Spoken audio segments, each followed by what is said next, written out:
Good morning everyone. Welcome in this class. Today we will start our chapter number 19, that is A Seed Tells a Farmer's Story. We know that time never stops for anyone, right? Similarly, there have been a lot of changes with the way the farmers work or agriculture that we have today. So let us take a look how agriculture or farming has been changed over a period of time.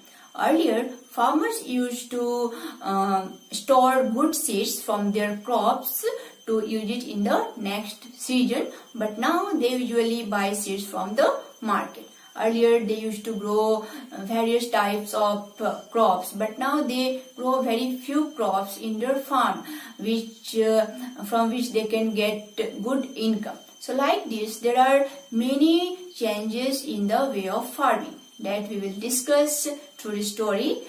Seed tells a farmer's story. So let's start our class. This story is about a small bajra seed and his farmer. And this story is narrated by this bajra seed only. So here the bajra seed saying, I have stayed in this beautiful wooden box since 1940. Means this bajra seed is in this wooden box from 1940. I want to tell you my story. This is a long story, but not mine alone. It is also the story of my farmer, Damji Bhai, and his family. If I do not tell my story now, it might be too late. So here, this Bajra seed wants to tell his story to you. So let's see what is the story. I was born in 1 gram in Gujarat. That year, there was a good bajra crop. There was a festive mood in the village. Our village was famous for its grain and vegetable. Each year, Damji Bhai kept aside some seeds from a good crops, and this way, our bajra family went on from one generation to another. Good seeds were stored in dried gourd which was coated with mud. But that year, Damji Bhai himself made a strong wooden box to store us. He put in neem leaves to protect us from insects. He put different seeds in different compartments of the box. That was our beautiful home. So here you can see how farmers used to store seeds in early days for their next season. In those days, Damji Bhai and his cousin lived together. It was a large family. Everyone in the village helped each other, even in farming and in every work. When the crop was ready and harvested, everyone celebrated together. Oh, those wonderful days! And with big feast and lots to eat. And in the winter, it would be time to enjoy the undia. It is a kind of sweet. All the vegetables were put into a clay pot along with fresh spices. The pot was sealed and kept between hot coals.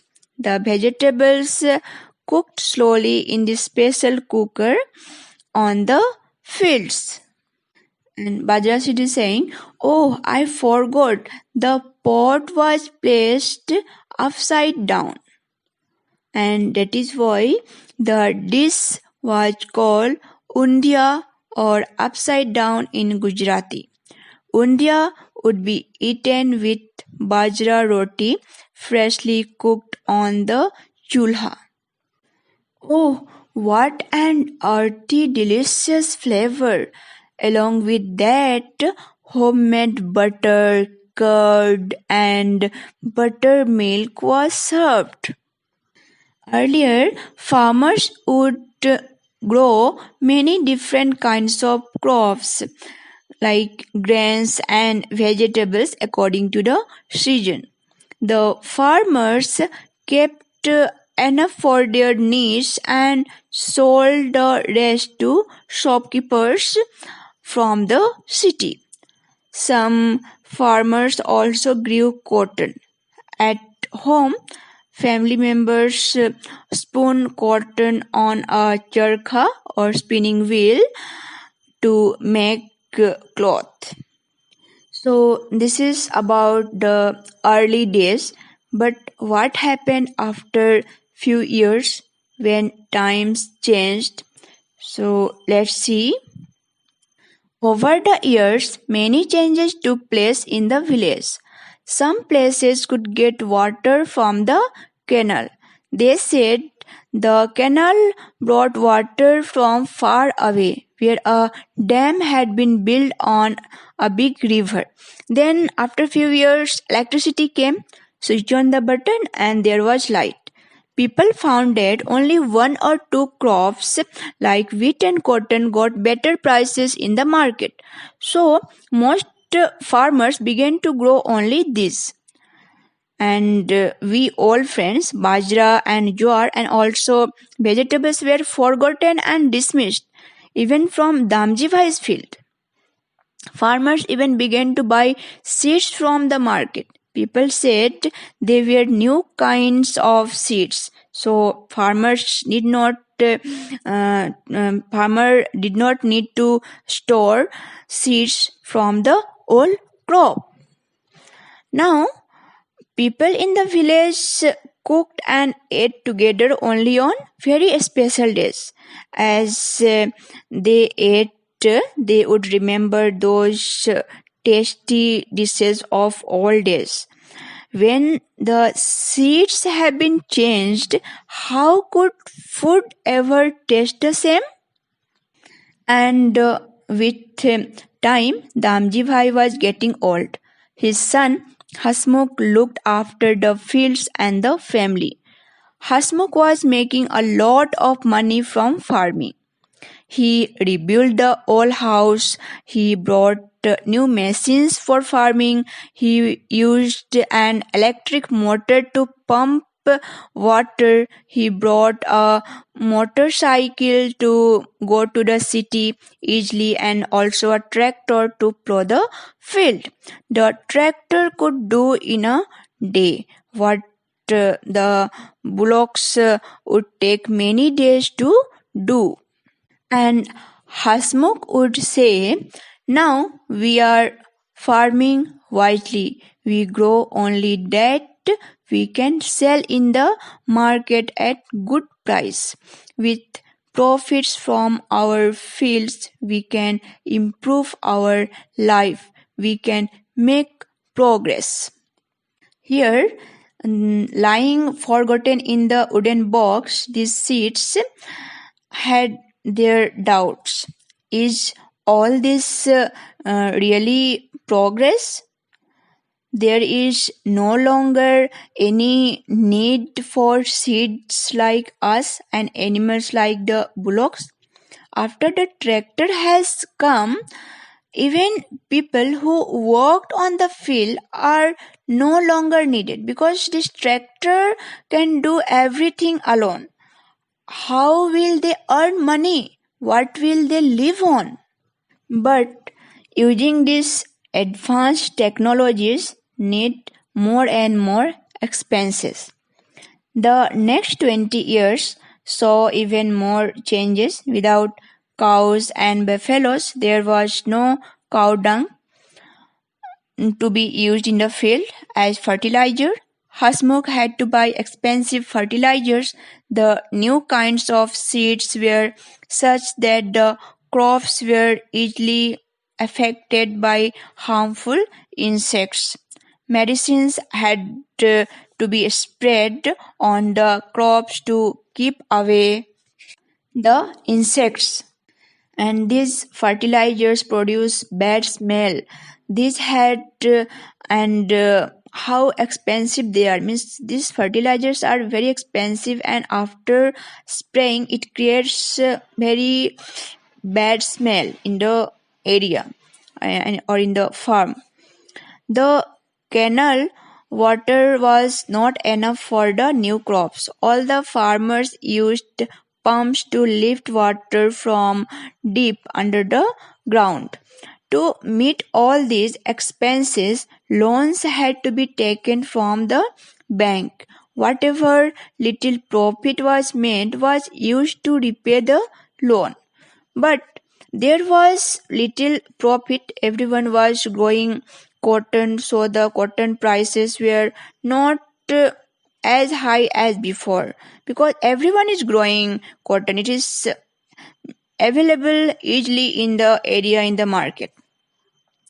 The soil itself was no longer the same. Growing the same crop over and over and using so many chemicals had affected the soil so much that now nothing could grow well there in that area, because people were growing same crops, and because of growing same crop and using fertilizers, chemicals, this makes soil unfertile. It was becoming difficult to earn a living by for their family now.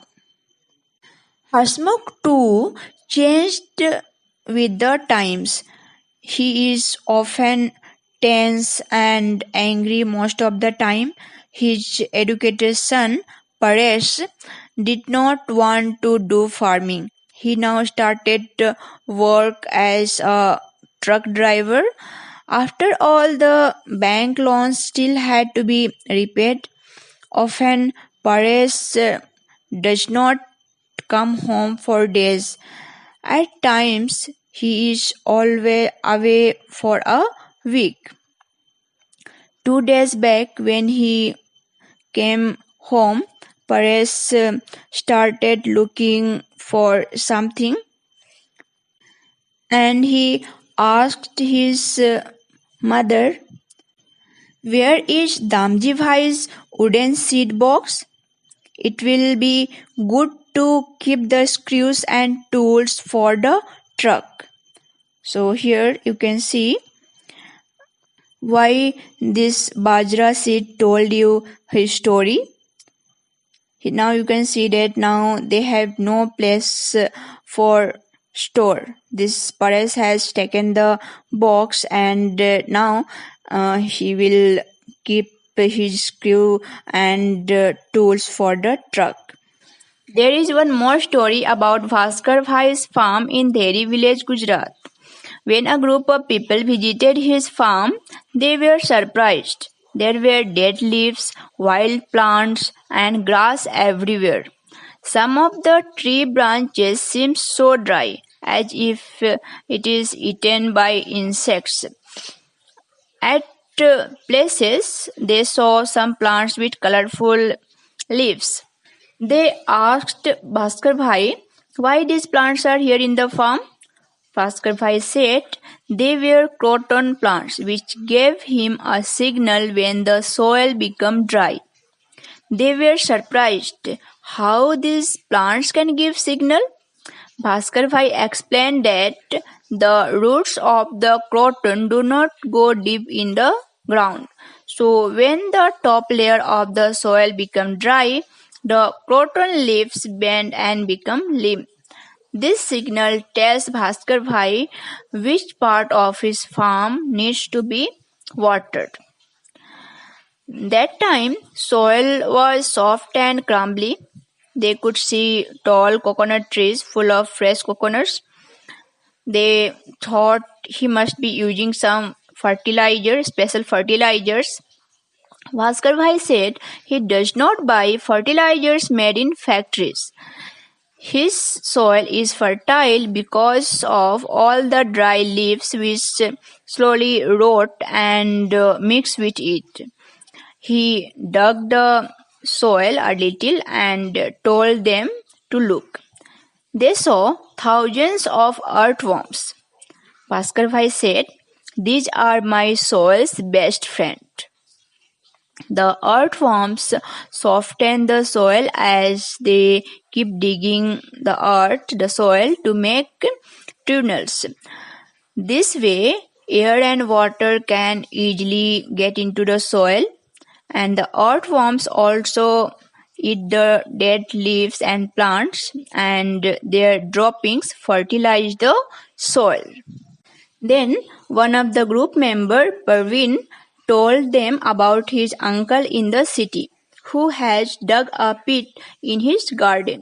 He puts dried leaves in the pit along with all the kitchen waste, peels of vegetables and fruits, and leftover food. He also had earthworms in the pit. They turned the waste into compost. So his uncle gets good fertilizer without spending extra money. Then the group of people had some fresh coconuts from the farm. They were really tasty. They also learned so much about a new way of farming from Bhaskar Bhai.